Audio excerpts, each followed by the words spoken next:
চাকরিতে নিয়োগের সময় হলফনামা দিতে হবে। এটা আমাদের এই সরকার আইন ছিল, কিন্তু সরকারি কর্মকর্তা কর্মচারীকে হলফনামা দেন নাই। একজন রাজনীতিবিদ নির্বাচনের সময় তাকে হলফনামা দিতে হয়, তার সমস্ত সম্পত্তির বিবরণ দিতে হয়, কিন্তু সরকারি কর্মকর্তাকে হলফনামা দিতে হয় না।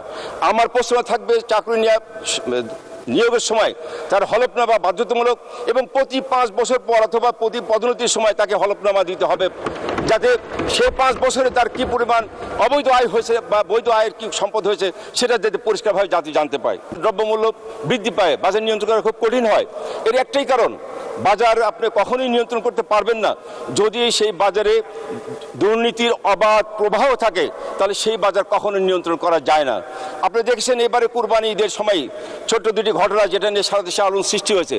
একটা গরুর দাম 1 কোটি টাকায় বিক্রি হয়েছে, যার মাংস হবে 1400 কেজি, অথচ তাহলে পার কেজিতে প্রায় 7,000 টাকা কেজি করে পড়ে।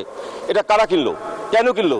এটা বৈধ উপায় যাদের, তারা এইভাবে টাকা খরচ করে কিনতে পারে না। এটা অবৈধ যাদের উপায়, তারা এই ধরনের এইভাবে খামখেয়ালি করে কিনতে পারে। একটা ছাগলের মূল্য মাত্র যেটা হয়তো 120 কেজি হবে, যাকে 15 লক্ষ টাকা দিয়ে ছাগল কিনছে, এটা কারা করতে পারে? যাদের অবৈধ আয় আছে তারাই করতে পারে। বৈধ আয় কখনো এইভাবে টাকা পানিতে ফেলতে পারে না। বাজার নিয়ন্ত্রণ করতে হলে দুর্নীতিটাকে আগে বন্ধ করা উচিত। আমাদের মাননীয় প্রধানমন্ত্রী 2018 সালের নির্বাচনেই সরকারের প্রশাসনের উচ্চ পর্যায়ের কর্মকর্তার সঙ্গে বৈঠক করেছিলেন। সেখানে মাননীয় প্রধানমন্ত্রী কিন্তু পরিষ্কারভাবে বলেছিলেন যে আমরা দুর্নীতিকে বরদাস্ত করব না। সরকারি কর্মকর্তা কর্মচারীদেরকে তাদের দফায় দফায় বেতন বৃদ্ধি করা হয়েছে, তাদের সুযোগ সুবিধা বৃদ্ধি করা হয়েছে, তারপরে কেন দুর্নীতি হবে? আজকে যখন দুর্নীতির কথা ওঠে, প্রথম দিয়েই সকলের দিকে আঙ্গুল তুলে তাকায় রাজনীতিবিদদের দিকে, যে রাজনীতিবিদরা দুর্নীতির সঙ্গে জড়িত। এটাই আমাদের দেশে প্রচলন আছে। অথচ রাজনীতিবিদ যারা এখানে সংসদ সদস্য আছেন, মানে স্পিকার, একমাত্র মন্ত্রী ছাড়া আর কোনো সংসদ সদস্যদের কোনো এক্সিকিউটিভ পাওয়ারই নাই, তাদের সিক্রেটারি অথরিটি নাই, তারা কিভাবে দুর্নীতি করবে? দুর্নীতি হয়তো সরকারের ডেভেলপমেন্ট এবং প্রকিউরমেন্ট ওয়ার্কে, তো সেখানে একজন রাজনীতিবিদের সুযোগ কোথায় দুর্নীতি করার, যদি সরকারি কর্মকর্তারা তার সঙ্গে জড়িত না থাকে? আমরা সেই কারণে আমরা বলতে চাই, এরকম হাজার হাজার মতুর এখন যারা দুর্নীতির অভিযুক্ত এরকম আছে। আমাদের ধারণা ছিল মাননীয় প্রধানমন্ত্রী স্বাধীনতার পর থেকে এই যাবৎকালের মধ্যে সবচেয়ে বেশি আমাদের সরকারি কর্মকর্তাদের মধ্যে সুযোগ সুবিধা দিয়েছেন। দফায় দফায় বেতন বৃদ্ধি, ভাতা বৃদ্ধি করা হয়েছে, কিন্তু তারপরে দুর্নীতি আমাদের কমানো সম্ভব হয় নাই। আমরা দুর্নীতি বিধিবিধানকে বরং আরও নমনীয় শিথিল করা হয়েছে। উদাহরণ হিসাবে বলা যেতে পারে সরকারি কর্মচারী শৃঙ্খলা আপিল, যেটা 2018 সাল এবং সরকারি চাকরি আইনের উল্লেখ করা যায়। এটার কারণেই আমরা বর্তমানে বিধিমালার দুর্নীতি কর্মচারীদেরকে চাকরিতে বহাল রাখার সুযোগে কেবল রাখা হয়নি, বরঞ্চ পদোন্নতি প্রদান এবং সসম্মানে অবসর যাওয়া, পেনশন সুবিধা দিয়ে পাওয়ারও সুযোগ এখানে রাখা হয়েছে। এমনকি বিধিমালায় দুর্নীতির পুনরাবৃত্তি, অর্থাৎ একাধিকবার দুর্নীতি করার সুযোগ রাখা হয়েছে। মাননীয় সদস্য 2 মিনিট। জি, সরকারি ঘুষ গ্রহণের প্রবণতা বৃদ্ধি হওয়া সত্ত্বেও ঘুষ গ্রহণের এই বিধিমালাকে দুর্নীতির সংজ্ঞাভুক্ত করা হয়নি। এছাড়া দণ্ডের বিধানের ক্ষেত্রে বৈষম্য আছে। আপনি লক্ষ্য করবেন মাননীয় স্পিকার, কর্মরত ক্যাডার কর্মচারী দুর্নীতি প্রমাণিত হওয়ার পরও নামমাত্র দণ্ড দিয়ে তাকে চাকরিতে বহাল রাখার সুযোগ আছে। অপরদিকে নন ক্যাডার কর্মচারী দুর্নীতি প্রমাণিত হলে তাকে চাকরিতে বহাল রাখার আর কোনো সুযোগ থাকছে না। অথচ আমাদের পার্শ্ববর্তী রাষ্ট্র ভারতে ওখানে যদি দুর্নীতির অভিযুক্ত হয়, প্রমাণিত হয়, তাহলে বাধ্যতামূলক অবসর প্রদান এবং পেনশন প্রদানের কোনো সুযোগ রাখা হয় নাই। আমরা আবার সরকারি দায়িত্ব পালন করতে গিয়ে আমরা দেখি জাতীয় পর্যায়ে একজন জনপ্রতিনিধির বিরুদ্ধে ফৌজদারি যদি মামলা হয়, তাকে গ্রেপ্তারের জন্য কারো পারমিশন লাগে না।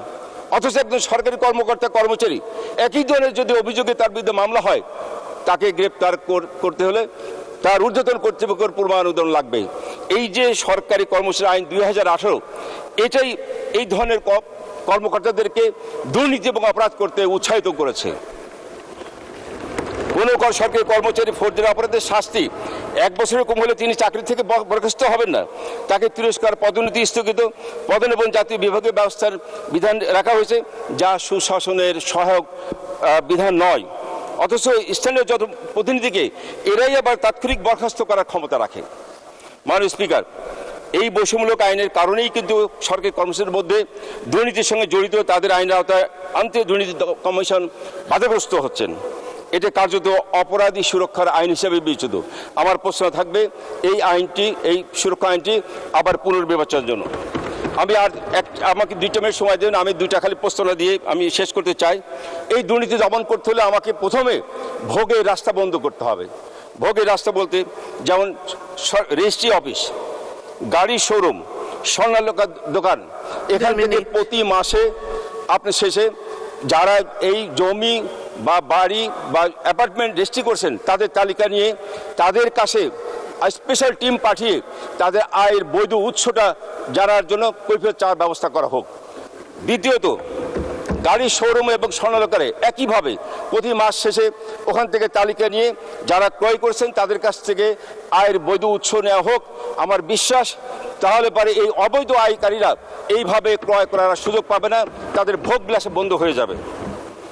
দ্বিতীয় আর প্রস্তাব হচ্ছে চাকরিতে নিয়োগের সময় হলফনামা দিতে হবে।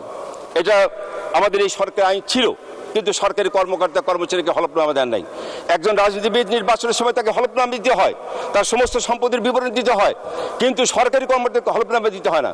আমার প্রশ্ন থাকবে চাকরি নিয়োগের সময় তার হলফনামা বাধ্যতামূলক এবং প্রতি 5 বছর পর অথবা প্রতি পদোন্নতির সময় তাকে হলফনামা দিতে হবে, যাতে সে 5 বছরে তার কি পরিমাণ অবৈধ আয় হয়েছে বা বৈধ আয়ের কি সম্পদ হয়েছে সেটা যাতে পরিষ্কারভাবে জাতি জানতে পায়।